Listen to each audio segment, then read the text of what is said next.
Good morning students, how are you all. Welcome back to my channel. मैं हूँ तृप्ति पाराशर और आज मैं आपके लिए फाइनली एक वीडियो लेकर आ गई हूँ। तो यस स्टूडेंट्स, आप लोग सोच रहे होंगे बहुत दिनों से हमारे समृद्धि ऑनलाइन क्लासेस चैनल पर कोई भी वीडियो अपलोड नहीं हुई है। तो मैं आपको बताना चाहूँगी ड्यू टू बिजी शेड्यूल में आप लोगों के लिए बिल्कुल वीडियो प्रिपेयर नहीं कर पा रही थी, मुझे बिल्कुल भी टाइम नहीं मिल पा रहा था। लेकिन एक चीज़ देखकर और एक चीज़ जानकर मुझे बहुत खुशी हुई है कि आप लोगों को मेरे वीडियो से इतनी हेल्प हुई है। ये जानकर मुझे अच्छा लगा क्योंकि आप लोगों के जो कमेंट्स हैं उनको मैं डेली पढ़ती हूँ और मुझे अच्छा लगा जान के कि मेरे वीडियो से आप लोगों की हेल्प हो रही है। तो इसीलिए आपके कमेंट से मुझे थोड़ा इंकरेजमेंट मिला और मैंने अपने बिजी शेड्यूल में से टाइम निकाल कर आप लोगों के लिए वीडियो प्रिपेयर किया है। ठीक है, तो चलिए अब मैं आपको एक बात और बोलना चाहूँगी, जो भी मेरे चैनल पर नए हैं प्लीज़ मेरे चैनल को सब्सक्राइब कीजिए, लाइक कीजिए, शेयर कीजिए और नीचे दिए बेल आइकन पर क्लिक करना बिल्कुल मत भूलिए। तो आज का मेरा जो वीडियो है वो है for class 9 chapter 2 that is input and output devices and storage devices. तो चलिए स्टार्ट करते हैं, लेट्स गेट स्टार्टेड। तो चलिए स्टार्ट करते हैं अपना चैप्टर 2 यहाँ पर input output and storage devices. तो सबसे पहले हम लोग बात कर लेते हैं कि इनपुट आउटपुट स्टोरेज डिवाइसेस का मैं आपको थोड़ा सा इंट्रोडक्शन दे देती हूँ कि इनपुट डिवाइसेस क्या होते हैं। तो ये सारे जो डिवाइसेस होते हैं ये हमें कंप्यूटर के लिए बहुत ही इंपॉर्टेंट होता है। अगर आपको कंप्यूटर को ऑपरेट करना है so you should have input devices, you should have output devices और you should have storage devices. तो इसीलिए हमें कंप्यूटर में अगर ऑपरेट करना है, कंप्यूटर को हमें अपना वर्क कंप्लीट करना है, कुछ काम करना है, तो आपको इनपुट आउटपुट और स्टोरेज डिवाइसेस की नीड होती है। तो हम लोग सबसे पहले यहाँ पर देख लेते हैं कि इनपुट डिवाइसेस क्या होते हैं। Input devices that are used for entering information and instructions into computer for processing or storage purposes. Okay, so these devices are known as input devices. There are some common input devices like keyboard, mouse, scanner, joystick, microphone. These are some common examples of input devices. तो input devices वो devices होते हैं जिनकी help से आप computer में input enter कर पाते हैं। ठीक है, so an input device converts input data and instructions into electrical signals that a computer can understand. These electrical signals are in the form of binary code. As we already know कि जो computer है वो binary code समझता है, binary language समझता है। तो input devices के थ्रू हम अपनी लैंग्वेज में इनपुट एंटर करते हैं और जो इनपुट डिवाइस है वो उस डेटा को कंप्यूटर के लैंग्वेज में कन्वर्ट करता है। कैसे करेगा? इनपुट डेटा जो इनपुट डेटा या फिर जो इंस्ट्रक्शंस हम एंटर करते हैं कंप्यूटर में वो इलेक्ट्रिकल सिग्नल्स में कन्वर्ट होते हैं और तब उनको कंप्यूटर समझ पाता है। यहाँ पर इलेक्ट्रिकल सिग्नल्स का मतलब है कि binary code. Okay, and here keyboard, mouse, scanners etcetera, these are all the input devices. अगर आपके कोई पेपर में क्वेश्चन आता है कि what are the two important input devices, so you will write keyboard and mouse. Keyboard और mouse जो है ये दो हमारे डिवाइसेस इंपॉर्टेंट इनपुट डिवाइसेस होते हैं। ठीक है, तो नेक्स्ट हम चलते हैं कीबोर्ड कैसा डिवाइस होता है। कीबोर्ड एक हमारा इनपुट डिवाइस है, most commonly used input device है जिसके थ्रू हम डेटा को एंटर करते हैं इन द कंप्यूटर। क्लियर? तो it is use to enter data into the computer. The design of the modern keyboard is the replica of the original typewriter keyboard in which letters and numbers are arranged to prevent the type bars for getting stuck while typing quickly। जैसे आपने देखा होगा पहले typewriter होते थे, है ना, पहले टाइपराइटर्स का यूज़ होता था जिनकी हेल्प से हम लोग टाइपिंग करते थे। लेकिन अब अगर हम कंप्यूटर पे काम करने लगे तो हमारे पास अब टाइपराइटर को रिप्लेस करके हमारे पास कीबोर्ड आ गया जिसमें हमारे पास जो है वो different keys, letter keys, numeric keys, है ना, अल्फ़ाबेट कीज़, सिंबल कीज़, बहुत सारी कीज़ यहाँ पर अवेलेबल होती हैं। तो ये इसको इस तरीके से डिज़ाइन किया गया है। इसका जो डिज़ाइन है वो बहुत ही अच्छा डिज़ाइन है जिसकी हेल्प से आप जो है फास्ट टाइपिंग भी कर सकते हैं। लेकिन टाइपराइटर में बहुत ज़्यादा फास्ट टाइपिंग जो है पॉसिबल नहीं हो पाती थी और जो हर कोई टाइप उस पर कर भी नहीं पाता था। लेकिन कीबोर्ड इतना सिंपल है कि आजकल कोई भी कीबोर्ड का यूज़ करके कंप्यूटर को ऑपरेट कर सकता है। तो जो डिज़ाइन है जो कीबोर्ड का उसको हम बोलते हैं क्यूवर्टी डिज़ाइन, QWERTY। जो हमारा मॉडर्न कीबोर्ड होता है उसके डिज़ाइन को हम बोलते हैं क्यूवर्टी डिज़ाइन। अच्छा, एक चीज़ और, जो आपकी स्टैंडर्ड जो आपका कीज़ होती हैं ना, जो आपका कीबोर्ड है उसमें स्टैंडर्ड कीज़ जो है वो कितनी कंटेन करता है, ये 1 मार्क में क्वेश्चन कई बार आपके पेपर में पूछ लिया जाता है। So you will right 104 keys. Keyboard contains at least 104 keys. ठीक है, हमारे पास देखिए कई सारे कीबोर्ड अब आज के टाइम में आ गए हैं, लेकिन जो आपका स्टैंडर्ड कीबोर्ड है वो 104 कीज़ जो है वो कंटेन करता है, जिसमें आपके अल्फ़ाबेट, नंबर्स और सम कॉमनली यूज सिंबल्स कीज़ होते हैं। ठीक है, यहाँ पर आपको डायग्राम से दिख भी रहा होगा और आप लोग यूज़ भी करते होगे कि किस टाइप का कीबोर्ड होता है। तो आप लोग सब लोग अच्छे से अवेयर है इस चीज़ से और आप लोग इसको अच्छे से जानते हैं। नेक्स्ट है हमारा इनपुट डिवाइस माउस। माउस भी आप लोग बहुत अच्छे से समझते हैं। माउस भी हमारा एक इनपुट डिवाइस होता है। इसको हम हैंड ऑपरेटेड इलेक्ट्रॉनिक डिवाइस कहते हैं that acts as an input device. At the bottom of a mouse there is a ball that rolls on the surface of a pad. जो बॉटम होता है mouse का, वहाँ पर एक बॉल होती है, ठीक है, जो कि पैड के सरफेस पर रोल करती है। और इसका जो फंक्शन होता है, इसका फंक्शन क्या होता है, the movement of the mouse ball controls the movement of a pointer on the computer screen. Computer screen पर जो पॉइंटर का मूवमेंट होता है, बॉल उसको कंट्रोल करता है। ओके, तो the pointer helps us to point at और select things on the computer screen. जो पॉइंटर है वो जो आपके कंप्यूटर स्क्रीन पे जो फोल्डर्स हैं, जो अलग अलग थिंग्स हैं, उनको सिलेक्ट करने के यूज़ में आता है। तो माउस के पास 2 or 3 buttons होते हैं on the top that helps the pointer to make selections and a scroll button to move the pointer up and down. Now we have different types of mouse, like mechanical mouse, optomechanical mouse, optical mouse and cordless mouse. ये मैं 1 by 1 करके आपको समझाती हूँ। तो आपको mouse का structure यहाँ पे डायग्राम से दिख रहा होगा और आप लोगों ने देखा होगा, आप लोग यूज़ भी करते हैं, है ना। नेक्स्ट हम चलते हैं आपके डिफरेंट टाइप्स ऑफ माउस। तो सबसे पहले हम देखते हैं मैकेनिकल माउस। मैकेनिकल माउस कैसा होता है, इट हैज़ अ रबर और metal ball on it's under side that helps the mouse move in every direction. इसके अंदर की साइड एक रबर और मेटल बॉल होती है जो उसको माउस को मूव करने में हेल्प करती है इन एवरी डायरेक्शन। ओके, और मैकेनिकल माउस में एक चीज़ और, मैकेनिकल माउस में सेंसर्स होते हैं। क्या होते हैं, सेंसर्स होते हैं जो बॉल के मूवमेंट के डायरेक्शन को डिटेक्ट करते हैं। Okay, and accordingly move the pointer on the screen in the same direction. A mouse pad is necessary under the mouse for movement. Mouse pad भी नेसेसरी होता है under the mouse for movement. तो आपको अच्छे से समझ में आ गया होगा। मैकेनिकल माउस के अंडर साइड में एक रबर और मेटल बॉल होती है जो उसके मूवमेंट के डायरेक्शन को क्या करती है, कंट्रोल करती है, डायरेक्ट करती है। और इसमें सेंसर्स होते हैं जो उसके मूवमेंट को डिटेक्ट करते हैं, उसके डायरेक्शन को डिटेक्ट करते हैं।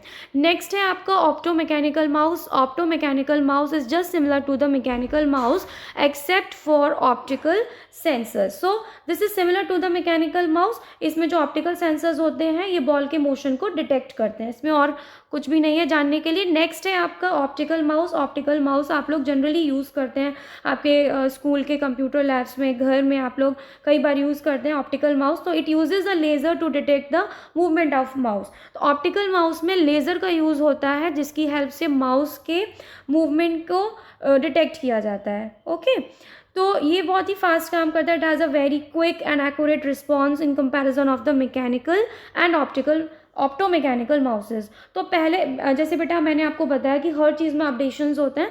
तो पहले जब माउस जब इन्वेंट हुआ तो पहले मैकेनिकल माउस का यूज़ होता था, फिर ऑप्टोमैकेनिकल माउसेस आए, फिर ऑप्टिकल माउस आए, अब दोनों का यूज़ हो रहा है। ऑप्टिकल माउस भी यूज़ होते हैं और कॉर्डलेस माउस भी यूज़ होते हैं, है ना। तो ऑप्टिकल माउस में हम लेज़र का यूज़ करते हैं। Now comes on cordless mouse. Cordless mouse जैसे आपको समझ में आ रहा होगा इसके वर्ड कॉर्डलेस से कि it has no physical connection, इसमें कोई वायर नहीं होता। A cordless mouse has no physical connection with the computer. It uses infrared or radio waves for communication with the computer. So cordless mouse में कोई physical connection नहीं होता, ये infrared waves और radio waves के through computer से communication कर पाते हैं। तो इसका जो best thing है वो ये है, the best thing about a cordless mouse is that there is no cord to constrain or obstruct its movement. जैसे आपको कई बार परेशानी होती है ना, जैसे उसमें वायर होता है तो आप उसको ज़्यादा मतलब दूर तक आप मूव नहीं कर सकते। तो यहाँ पर कोई दिक्कत नहीं होती। यहाँ पर कॉर्डलेस है तो यहाँ पर कोई फिजिकल कनेक्शन नहीं होता। तो ये है आपके माउस कीबोर्ड पढ़ लिया, माउस पढ़ लिया, डिफरेंट टाइप्स ऑफ माउसेस पढ़ लिए। अब नेक्स्ट इनपुट डिवाइस आता है आपका स्कैनर। स्कैनर आप लोग समझते होंगे, स्कैनर का मतलब होता है कि जो आपका कोई हार्ड कॉपी है जिसको वो सॉफ्ट कॉपी में कन्वर्ट कर दे। ओके, तो scanner is also an important input device that is use to convert a document with text or graphic image into a digitized form that can be stored as an electronic image on a computer. तो scanner एक ऐसा input device है जो आपके text और graphic image को digitize form में convert करता है। जो स्कैनर है, a scanner can capture images from photographic prints, image को कैप्चर कर सकता है from photographic prints, pages of magazines, posters and other similar sources. जो स्कैनर्स विद हाई रेजोल्यूशन होते हैं वो हाई रेजोल्यूशन की प्रिंटिंग को स्कैन कर सकते हैं, और जो लोअर रेजोल्यूशन के होते हैं वो कंप्यूटर के डिस्प्ले को कैप्चर कर सकते हैं। तो scanners with very high resolution can scan objects for high resolution printing, but scanners with lower resolution are sufficient to capture for computer display. तो हमारे पास स्कैनर भी डिफरेंट टाइप्स के होते हैं, वो मैं अभी आपको बताती हूँ। तो डिफरेंट टाइप्स ऑफ स्कैनर्स आप देखेंगे, सबसे पहले होता है flatbed scanner. Flatbed scanner क्या होता है? It is made of a flat glass surface on which the document to be scanned is placed. ये फ्लैट ग्लास सरफेस से बना होता है जहाँ पर आपको जिस डॉक्यूमेंट को कन्वर्ट करना होता है डिजिटल फॉर्म में, उस डॉक्यूमेंट को आप वहाँ पर प्लेस करते हैं। और फ्लैट बेड स्कैनर में जो सेंसर एरे और जो लाइट सोर्स होता है वो उस ग्लास के अक्रॉस, ग्लास सरफेस के अक्रॉस जो है वो मूव करते रहते हैं, और जो डॉक्यूमेंट का कंटेंट होता है उसको कैप्चर कर लेते हैं। तो इससे क्या होता है कि आपका जो हार्ड कॉपी में जो कंटेंट है ना, आपके जो डॉक्यूमेंट में कंटेंट है वो डिजिटाइज फॉर्म में कन्वर्ट हो जाता है। नेक्स्ट है आपका sheet fat scanner. Sheet fat scanner के अंदर हॉरिजॉन्टल और वर्टिकल स्लॉट होते हैं जहाँ पर आप अपने डॉक्यूमेंट को प्लेस करते हैं। तो यहाँ पर जो है आपका here the paper is moved across the stationary scan head. ठीक है, यहीं पर आपका जो पेपर है स्टेशनरी स्कैन हेड पर मूव होता रहता है, और आप एक टाइम पर एक सिंगल पेज डॉक्यूमेंट को ही स्कैन कर सकते हैं। नेक्स्ट है आपका हैंड हेल्ड स्कैनर। आपको इसके नेम से पता चल रहा होगा, इट इज़ हैंड ऑपरेटेड, और we can say it is small और मैनुअल स्कैनिंग डिवाइस, है ना। यहाँ पर क्या होता है, ये हैंड ऑपरेटेड होता है। जैसे आपने अपना एक डॉक्यूमेंट प्लेस किया और उसके ऊपर वो डिवाइस जो, मतलब आपके पास जो स्कैनर डिवाइस है ना, हैंड ऑपरेटेड डिवाइस है, उसके ऊपर आपने उसको प्लेस कर दिया तो वो उसका कंटेंट जो है वो कैप्चर कर लेता है। So we can say it is a small manual scanning device that moves over the document that is to be scanned. Next है आपका फोटो स्कैनर। फोटो स्कैनर क्या करता है? It scan photographs that require resolution and colour depth. ये photograph को scan करता है that require resolution and colour depth. Next है आपका film scanner. A film scanner can photographic films directly into a computer. जो फिल्म स्कैनर होता है वो डायरेक्टली फोटोग्राफिक फिल्म्स में से पिक्चर स्कैन कर लेता है directly into a computer, and it then gives us direct control over certain aspect such as cropping and ratio of original image on the film. ये सब हमें देता है ना ये कंट्रोल। तो पूरा ये किसके थ्रू होता है? फिल्म स्कैनर के थ्रू। नेक्स्ट है आपका पोर्टेबल स्कैनर। पोर्टेबल का मतलब कि वही कि आप उसको कहीं पे भी अपने साथ कैरी कर सकते हैं। तो अगर आप इसको अपने साथ कैरी कर सकते हैं दैट मीन्स कि ये स्मॉलर होगा साइज़ में। तो these type of scanners are smaller in size which makes it easy to carry them around and are use to scan text documents. ठीक है, तो यहाँ पर आपने स्कैनर्स, आई होप आप लोगों को अच्छे से समझ में आ गए होंगे, डिफरेंट टाइप्स ऑफ स्कैनर्स। अगर अब आपके एग्जाम में जैसे क्वेश्चन आता है स्कैनर्स के ऊपर, अगर वो 3 मार्क्स में है तो you just right about the scanner and the types, don't explain the types of the scanner. अगर ये क्वेश्चन आपका 4 और 5 मार्क्स में आता है तो आप उसको स्कैनर को भी एक्सप्लेन करिए, उसके बाद आप उसके टाइप्स लिखिए और 1 लाइन आप उसके टाइप्स में जो है आप एक्सप्लेन कर दीजिए, जैसे कि मैंने आपको इसमें बताया हुआ है। तो आप क्या कर सकते हैं, आप ये स्क्रीनशॉट लेकर आप अपने नोट्स प्रिपेयर कर सकते हैं, तो आपको इस एग्ज़ाम में हेल्प होगी। नेक्स्ट है आपका topic web camera. Web camera भी बहुत इंपॉर्टेंट टॉपिक है और इससे आप सभी लोग अवेयर होंगे आजकल। तो वेब कैमरा जो होता है आपका एक स्मॉल डिजिटल कैमरा है that is use for sharing real time images and videos on the world wide web. Web camera एक स्मॉल डिजिटल कैमरा है जिसको आप रियल टाइम इमेजेस और वीडियोस को शेयर करने के यूज़ में लेते हैं, जैसे वीडियो चैट्स है, वीडियो कॉन्फ्रेंसिंग है। ये आप किसके हेल्प से कर पाते हैं? वेब कैम के थ्रू। जैसे कि हम लोग आजकल ऑनलाइन जो है क्लासेस ले रहे हैं ना, तो वो किसके थ्रू ले रहे हैं? आपके पास अगर वेब कैम नहीं होगा तो क्या आप ले सकते हैं? वो नहीं ले सकते। वीडियो कॉन्फ्रेंसिंग आप लोग करते हैं, वीडियो फ़ोन कॉल आप लगाते हैं, तो वो आप सब वेब कैमरा से लगाते हैं। तो वेब कैमरा एक डिजिटल कैमरा होता है। So however, web cameras are also being used as security cameras, and web cameras can be connected to a computer through wire or wirelessly. Okay और सम computers में क्या होता है कि बिल्ट इन वेब कैमराज होते हैं, जैसे आपके पास लैपटॉप वगैरह होंगे तो उसमें क्या होता है, built in web cameras available होते हैं। तो ये है आपका वेब कैमरा, इस तरीके का होता है, आपको पिक्चर में दिख रहा होगा। नेक्स्ट टॉपिक है आपका आउटपुट डिवाइसेस। आउटपुट डिवाइसेस क्या होते हैं? जो इनपुट डिवाइसेस हम लोग जो इनपुट डिवाइसेस के थ्रू हम लोग इनपुट एंटर करते हैं कंप्यूटर में, और जो रिजल्ट आपको प्रोसेस होके मिलता है कंप्यूटर से, वो किसके थ्रू मिलता है? आपको आउटपुट डिवाइसेस के थ्रू। ठीक है, तो various devices use to deliver the process data to a human operator और in some cases a machine are called output devices. तो आउटपुट डिवाइसेस जो है वो डिजिटल सिग्नल को कॉम्प्रिहेंसिबल फॉर्म में जो है कन्वर्ट करते हैं, या हम कह सकते हैं ट्रांसलेट करते हैं, क्योंकि हमें तो वो डिजिटल फॉर्म नहीं समझ में आएगी, मतलब हम तो वो बाइनरी कोड नहीं समझते। तो आउटपुट डिवाइसेस उस बाइनरी कोड को हमारे कॉम्प्रिहेंसिव फॉर्म में, जो हमें समझ में आती है लैंग्वेज, उसमें ट्रांसलेट कर देता है, और ये आउटपुट डिवाइसेस के थ्रू हमें अपना रिजल्ट मिल जाता है। तो यहाँ पर वेरियस आउटपुट डिवाइसेस हैं, मॉनिटर है, प्रिंटर है ना, बहुत सारे आउटपुट डिवाइसेस होते हैं, तो मैं आपको एक एक कर बताती हूँ। तो द कॉमन एग्जाम्पल जो अगर आपके एग्जाम में आ जाता है, name 2 most commonly use output devices, so you will right monitor and printer. ठीक है, तो सबसे पहले हम पढ़ लेते हैं मॉनिटर क्या होता है। A computer monitor is an output device that looks like a TV screen. ये एक आउटपुट डिवाइस होता है जो कि टीवी स्क्रीन की तरह कुछ लुक में होता है, और हम ये बोल सकते हैं it is a visual display unit that displays the input data entered by the user and the output generated by the CPU। ये एक ऐसी विजुअल डिस्प्ले यूनिट है जैसे जो जहाँ पर जो यूज़र इनपुट करता है जो डेटा, वो भी आपको वहाँ पर डिस्प्ले होता है, और जो कंप्यूटर प्रोसेस करके जो आपको आउटपुट देता है, वो जो CPU के थ्रू जनरेट किया जाता है, वो भी आपको मॉनिटर के थ्रू दिख जाता है। ठीक है, so this helps the user to ensure that correct data is being entered. अगर आपने कोई डेटा एंटर किया और वो आपको डिस्प्ले नहीं होगा, तो आपको कैसे पता चलेगा कि आपने जो है करेक्ट डेटा एंटर किया? तो आपको मॉनिटर की हेल्प से पता चल जाता है, जैसे जो भी डेटा आप एंटर करते हो तो वहाँ पर आपको विजिबल होता है और आपको पता चल जाता है कि आपने करेक्ट डेटा एंटर किया है या नहीं। और अगर कभी हमसे मिस्टेक हो जाती है तो तुरंत से हम उसको डिलीट करके करेक्ट करते हैं, ऐसा करते हैं ना। तो अगर आपको मॉनिटर नहीं होगा तो आपको कैसे पता चलेगा? नहीं पता चल पाएगा, है ना। तो मॉनिटर इन सब चीज़ों में हेल्प करता है। तो this helps the user to ensure that correct data is being entered and also see the CPU is producing the correct output.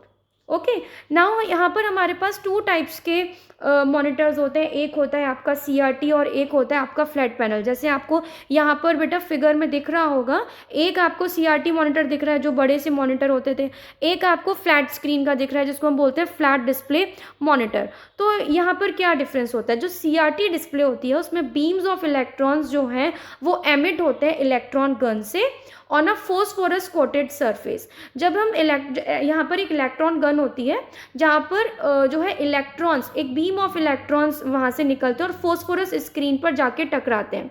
जब वो फोस्फोरस स्क्रीन पर जाकर टकराते हैं तभी वो डिस्प्ले, जो आपको कंप्यूटर पर जो डिस्प्ले दिखती है ना, जो पिक्चर आपको दिखती है, तभी वो विजिबल पैटर्न जो होता है डेटा का आपको शो होता है ना, तभी पैटर्न ऑफ डेटा आपको विजिबल होते हैं। तो ये इसकी वर्किंग होती है, मतलब किस तरीके से जो CRT डिस्प्ले होती है वो किस तरीके से कंप्यूटर स्क्रीन जो है वो आपको डिस्प्ले होती है। तो CRT डिस्प्ले में जो बीम ऑफ इलेक्ट्रॉन्स होते हैं वो इलेक्ट्रॉन गन एमिट करती है और वो स्ट्राइक करते हैं जाकर फोस्फोरन कोटेड सरफेस पर, और जब वो स्ट्राइक करते हैं तो उसमें आपको वो स्क्रीन जो है वो डिस्प्ले हो जाती है। फ्लैट पैनल डिस्प्ले क्या होता है? Flat panel use any of these 4 media, जैसे visual representation, data liquid crystal diodes, light emitted diodes, plasma panels, electroluminescence, इन सब 4 मीडियाज़ का यूज़ करके आपको फ्लैट पैनल जो है डिस्प्ले जो है शो होती है, ठीक है। इन चारों में से वो कुछ भी, कोई भी, या तो वो लिक्विड क्रिस्टल डायोड का यूज़ करते हैं, या तो वो लाइट एमिटिंग डायोड का, या प्लाज्मा पैनल का, या फिर इलेक्ट्रोल्यूमिनेसेंस, इन चारों में से वो कोई भी एक चीज़ का यूज़ करते हैं और जिससे आपको वो स्क्रीन डिस्प्ले हो जाती है। So we have two types of monitor here, cathode ray tube and flat panel display. Now comes on next output device, that is printer. Printer भी आप लोग बहुत अच्छे से समझते हैं। प्रिंटर का क्या काम होता है, ये जस्ट ऑपोजिट होता है स्कैनर के। स्कैनर में मैंने आपको क्या बताया था कि ये हार्ड कॉपी को सॉफ्ट कॉपी में कन्वर्ट करता है। प्रिंटर क्या करता है, सॉफ्ट कॉपी को आपको हार्ड कॉपी में प्रिंट कर कर दे देता है। तो a printer is an output device required to convert the desired output into printed image and text. So these are generally categorized in two main group. We have two main groups of printer. First is impact printer and the second one is non-impact printer. Okay, so first talk about the impact printers. Impact printers में क्या होता है, टिनी wires होते हैं जो कि physically contact में आते हैं शीट ऑफ पेपर के और वो स्ट्राइक करते हैं इंक रिबन पे।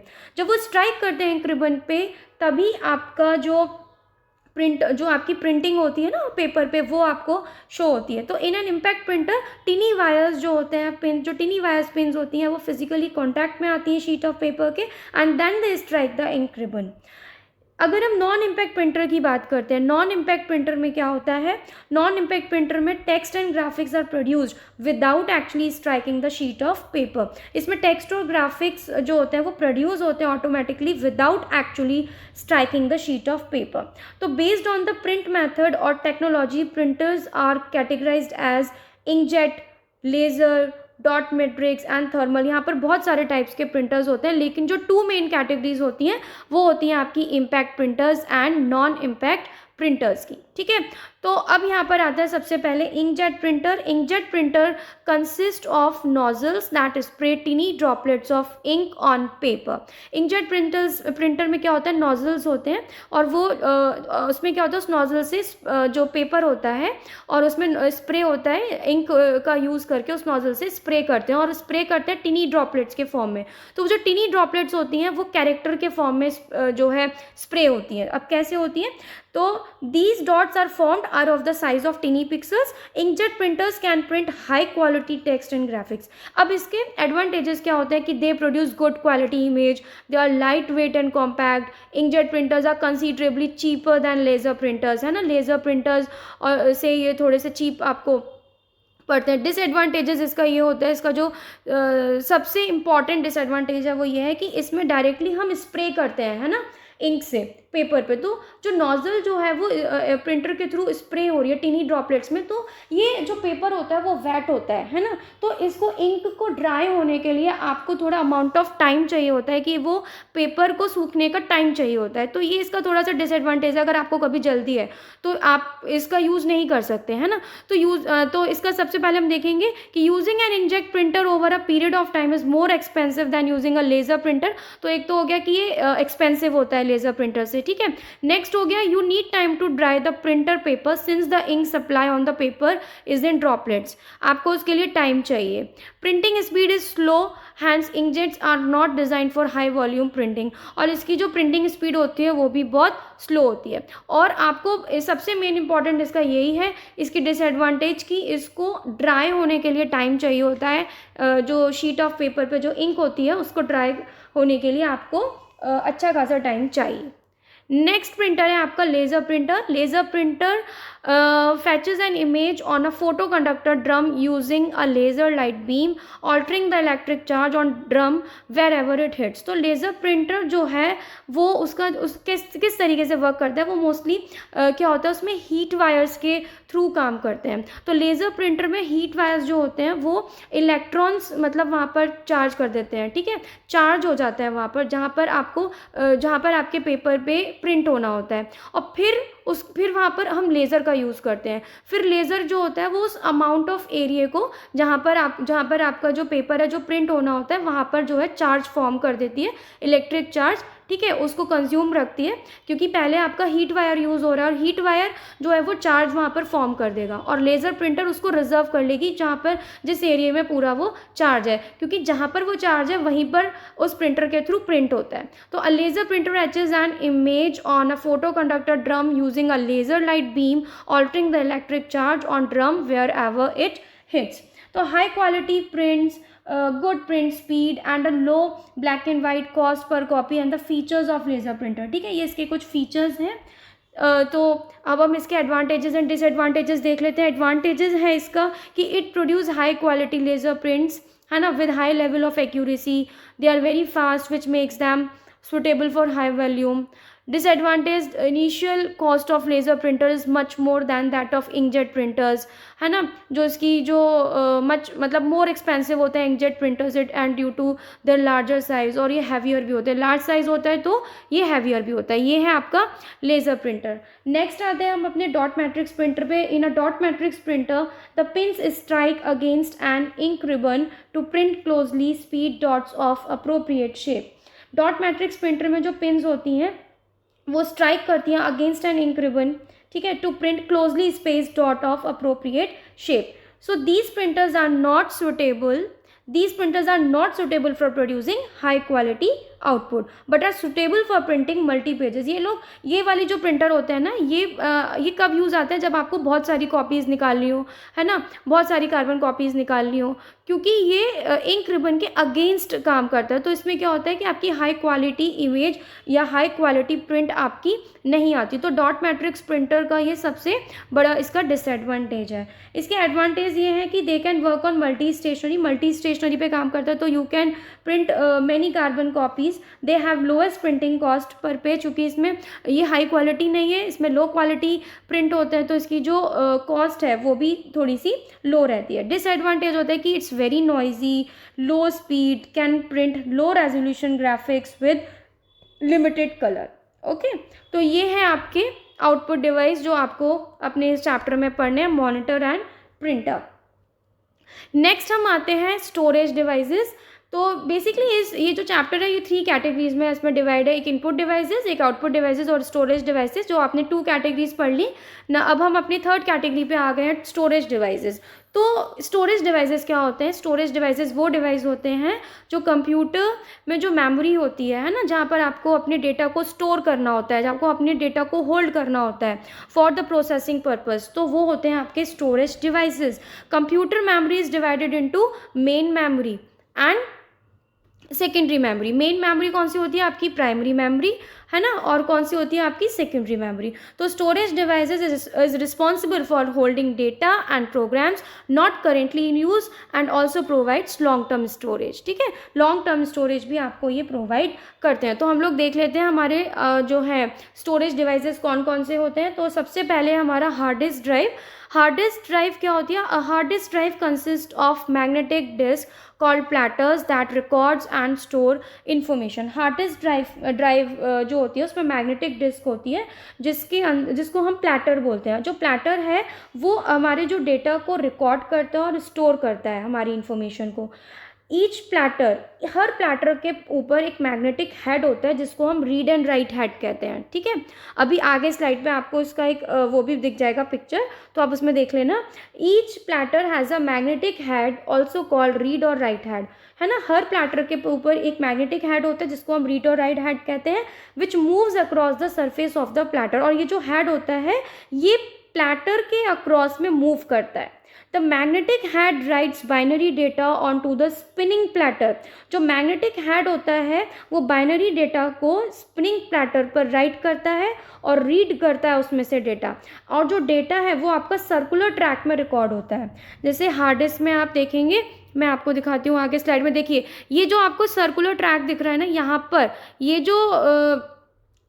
ये जो आपको सर्कुलर डिस्क दिख रही है ना, यहाँ पर सर्कुलर ट्रैक में आपका डेटा रिकॉर्ड होता है. और उसके ऊपर आप जो देख रहे हैं ये मैग्नेटिक हेड है. मैग्नेटिक हेड पर प्लेटर होता है और यहाँ पर एक स्पिंडल होता है जो कि गोल गोल घूमता है. और ये गोल गोल घूमता है तो उसी तरीके से जो आपकी सर्कुलर ट्रैक में आपका जो डेटा है वो रिकॉर्ड होता है.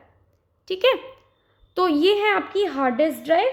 As the data is stored magnetically, the information recorded on the hard disk remains intact even after we switch off the computer. अब जैसे जो भी डेटा आपके कंप्यूटर में रहता है आप स्विच ऑफ भी कर देते हो या लैपटॉप में रहता है तो वो डेटा हमेशा रहता है ना. ऐसा तो नहीं है आप डेटा अगर आपने स्विच ऑफ कर दिया कंप्यूटर तो आपका वो डेटा वहाँ से चला जाएगा, ऐसा नहीं होता. अगर वो उसके सर्कुलर इंटैक्ट में आया है, डेटा, उसने हार्ड डिस्क ने आपके डेटा को रीड कर लिया है, स्टोर कर लिया है मैग्नेटिकली, तो वो डेटा आपका जो कंप्यूटर में है वो हमेशा के लिए स्टोर हो जाता है, तब तक के लिए, अनटिल और अनलेस आप उसको डिलीट ना करें। नेक्स्ट है आपका removable storage devices. A removable storage devices is a device used for storage and transfer data.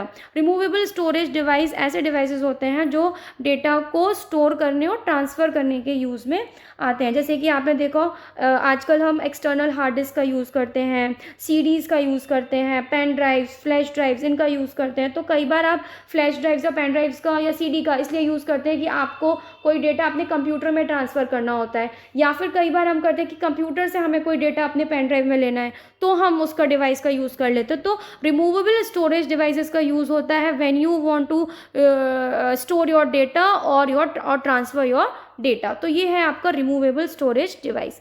अब हम इसमें पढ़ लेते हैं कि सीडी की अभी हमने बात की थी कि सीडी क्या है। सीडी रोम होता है कॉम्पैक्ट डिस्क, है ना। Compact disc read only memory. इसमें डेटा, ये भी क्या है, ये स्टोरेज डिवाइस है, ये डेटा को स्टोर करता है। The data that can be recorded on a CD अब may include text, pictures, multimedia, game। आप CD में कैसा भी डेटा रिकॉर्ड कर सकते हैं, टेक्स्ट के फॉर्म में, pictures, multimedia, games, audio, video, कुछ भी, है ना। अब यहाँ पर जो आपका CD रोम है ना, ये 2 कैटेगरीज में डिवाइड है, एक CDR और एक CDRW। अब आप सोच रहे होगे यहाँ पर CDR और CDRW क्या है। तो CDR का मतलब है यहाँ पे CD रोम, ठीक है, CD रोम डिस्क। तो यहाँ पर क्या होता है, अगर आपने CDR, अगर इस टाइप के डिस्क में अगर अपना डेटा राइट कर लिया एक बार, तो आप उसको बार बार रीड कर सकते हो, है ना। यहाँ पर मतलब है कि रिकॉर्डेबल CD रोम डिस्क होती है। आपने अगर एक बार डेटा अगर इसमें रिकॉर्ड कर लिया तो it can be written only once but can be read again and again. आप इसको एक ही बार रिकॉर्ड कर सकते हो, लेकिन उसको रीड आप कितनी भी बार कर सकते हो। एक होता है आपका CDRW, ये होता है आपका rewritable disc. So this type of CD ROM allows erasing previously record data and writing new data on the same disc. तो इसका मतलब है कि अगर जैसे CDRW मतलब रीराइटेबल, अगर ऑलरेडी आपका कोई प्रीवियस डेटा आपकी डिस्क में है तो आप उसको इरेज कर कोई न्यू डेटा भी रिकॉर्ड कर सकते हो, ठीक है, ऑन द सेम डिस्क। लेकिन CDR में ये पॉसिबल नहीं हो रहा था। CDR में आपने एक बार रिकॉर्ड कर लिया तो फिर आप उसको रिकॉर्ड दोबारा नहीं कर सकते, but you can read it again and again. But in CDRW you can erase the previous data और you can record new data on the same disk. Okay, next है आपका DVD। अब DVD जो है एक वर्जन ऊपर होता है CD के। CD आई थी, अब उसके बाद क्या आया, DVD आई। तो DVD का मतलब होता है digital versatile disc. Digital versatile disc, ये भी एक ऑप्टिकल डिस्क स्टोरेज है। ये CD से थोड़ी सी फास्टर होती है। It is much faster than a CD and can store high quality audio, video. ये थोड़ा सा क्वालिटी में अप हो गई। CD जो है उससे थोड़ा स्पीड में थोड़ी फास्टर हो गई, है ना। तो DVDs आर अवेलेबल। अच्छा, CD में क्या होता है, आप एक साइड पर डेटा स्टोर कर सकते हो, लेकिन DVDs are available in single side and double side version. Okay, a double side DVD can store data on both the sides. मतलब DVD में आप बोथ द साइड्स जो है वो डेटा को स्टोर कर सकते हो। तो DVDs are of the same dimension as CD ROMs but can store much more data. आप जो है डेटा को मतलब CD रोम से बहुत ज़्यादा डेटा आप DVD में स्टोर कर सकते हैं। जैसे कि मैं आपको बताऊं, जो डेटा स्टोरेज कैपेसिटी होती है DVD की सिंगल साइड पे, वो होती है 4.7 गीगाबाइट्स। और अगर हम CD रोम की बात करें तो वहाँ पर होती है 700 मेगाबाइट्स, ठीक है। तो आप खुद सोच सकते हो कि DVD में जो है कितना डेटा आप स्टोर कर सकते हो। ये मैं अभी आपको सिर्फ सिंगल साइड का बता रही हूँ DVD का, तो डबल साइड का आप इसको डबल कर सकते हैं, बट CD में 700 मेगाबाइट्स ही डेटा आप स्टोर कर सकते हैं। तो DVD जैसे आप अभी आपने CD में CDR और CDRW पढ़ा था, सेम यहाँ पर DVD में भी वही होता है ना, सेम है। अब आपको बार बार नहीं बताऊंगी, DVD-R और DVD-RW सेम जो एक्सप्लेनेशन मैंने आपको CD में दिया था वही DVD में है। नेक्स्ट है आपका ब्लू रे डिस्क। अब DVD से एक वर्जन और ऊपर आपका ब्लू रे डिस्क आया। ब्लू रे डिस्क भी आपका ऑप्टिकल डेटा स्टोरेज टेक्नोलॉजी है जो कि रिकॉर्डिंग, रीराइटिंग और प्लेबैक हाई डेफिनेशन वीडियो के को स्टोर करने के यूज़ में आती है। ठीक है, आज के टाइम में जैसे फोटोग्राफर्स वगैरह होते हैं, है ना, वो वीडियो बना के आपको CD देते हैं, तो आजकल वो लोग भी ब्लू रे डिस्क का यूज़ करते हैं क्योंकि वो हाई डेफिनेशन वीडियो को स्टोर कर सकता है। और वो ब्लू वायलेट लेज़र का यूज़ करता है to read and write data into the disc. तो ब्लू रे डिस्क में आपका ब्लू वायलेट लेज़र का यूज़ होता है। Blue laser has shorter wavelength as compare to red laser which is used in DVD। Okay, तो ये है आपका ब्लू रे डिस्क। नेक्स्ट आता है आपका फ्लैश ड्राइव। फ्लैश ड्राइव आपका पेन ड्राइव की तरह होती है। It is a small portable and light weight storage device. ये कंप्यूटर से कनेक्ट हो जाती है बाया USB, है ना, और आप इसमें अपना डेटा कॉपी कर सकते हो, मूव कर सकते हो। लेकिन इसका बस ये है कि जो फ्लैश ड्राइव होती है ये आप 4 टेराबाइट्स तक आप अपना डेटा जो है स्टोर कर सकते हो। नेक्स्ट आता है आपका external hard drive. External hard drive बिल्कुल सेम हार्ड डिस्क की तरह होती है, बस इसमें ये होता है कि आप इसको जो है अलग से अटैच करनी पड़ती है आपको कंप्यूटर के पोर्ट में। So the only difference is that is attached outside the system unit. एक होता है आपका हार्ड डिस्क जो आपके इंटरनली रहती है कंप्यूटर में, ये एक्सटर्नल होती है, तो आपको इसको एक्सटर्नली अटैच करना पड़ता है। ठीक है, तो यहाँ पर आप देखोगे हार्ड डिस्क, ये सारे पिक्चर्स यहाँ पे दे रखे हैं कि किस तरीके से ये चीज़ें दिखती हैं। Flash drive, hard disk, CD, DVD, blue रे डिस्क, एक्सटर्नल हार्ड ड्राइव, तो आपको पता चल जाएगा कि ये किस तरीके की होती हैं। नेक्स्ट है आपका difference between primary and secondary memory. Primary and secondary memory में क्या डिफरेंस होता है? देखिए, वॉलेटिलिटी की अगर हम बात करें तो प्राइमरी मेमोरी जो होती है वो वॉलेटाइल होती है और सेकेंडरी मेमोरी जो है वो नॉन वॉलेटाइल होती है। ठीक है, वॉलेटाइल का मतलब कि अगर आपका कंप्यूटर एक बार स्विच ऑफ हो गया तो आपका जो डेटा है वो सारा इरेज हो जाएगा। लेकिन नॉन वॉलेटाइल में क्या होता है, जो रोम होती है वो नॉन वॉलेटाइल होती है। अगर आपका कोई डेटा स्टोर है ना, आप कुछ काम कर रहे हैं सिस्टम पे और अगर आपका कंप्यूटर डम मार गया, ऑफ हो गया, तो आपका डेटा जो है वो इरेज नहीं होता। नेक्स्ट है आपका कैपेसिटी की बात करें तो where is primary memory has limited storage capacity and secondary memory can store virtually unlimited amount of data. Secondary memory में आप virtually unlimited amount of data को स्टोर कर सकते हैं। एक्सेस टाइम की बात करते हैं तो primary memory resides on the motherboard. जैसे मैंने आपको बताया ना कि जो प्राइमरी जो होती है वो उसकी मेन मेमोरी होती है, तो वो कहाँ पर रिसाइड करती है? On the motherboard, which makes it distance from the CPU much shorter than that of the secondary storage device. This makes the CPU take only a few nanoseconds to access RAM. Cost की बात करते हैं तो the cost per unit of data storage in primary memory is quite expensive as compare to secondary memory. तो जो cost है आपकी data storage की प्राइमरी मेमोरी में, ये जो है आपकी सेकेंडरी मेमोरी से एक्सपेंसिव होती है. तो यहाँ पर आपका chapter 2 input and output devices finish होता है. आई होप आप लोगों को ये जो है ये सारी चीज़ें जो मैंने समझाई हैं वो समझ में आ जाएंगी. और अगर आपको कोई भी डाउट आता है किसी भी टॉपिक से रिलेटेड तो वो आप मुझसे कमेंट कर पूछ सकते हैं. तो मैं आपकी जो क्वेरी है, आपके जो डाउट्स हैं वो रिजॉल्व कर दूँगी. ओके, आप अपने स्क्रीनशॉट्स लेके, वीडियो पॉज करके स्क्रीनशॉट लेकर आप लोग जो है अपने नोट्स प्रिपेयर कर सकते हैं. इतना जो नोट्स है सफिशिएंट है आपके एग्ज़ाम के लिए. तो स्टूडेंट्स, ये था आज का हमारा लेक्चर जिसमें आपने input devices, output devices and storage devices के बारे में पढ़ा. तो ऐसे ही आप लोग हमारे वीडियो से पढ़ते रहिए. Keep study. जल्दी मिलेंगे हम अपने नेक्स्ट वीडियो के साथ. तब तक के लिए stay tuned. Bye and take care.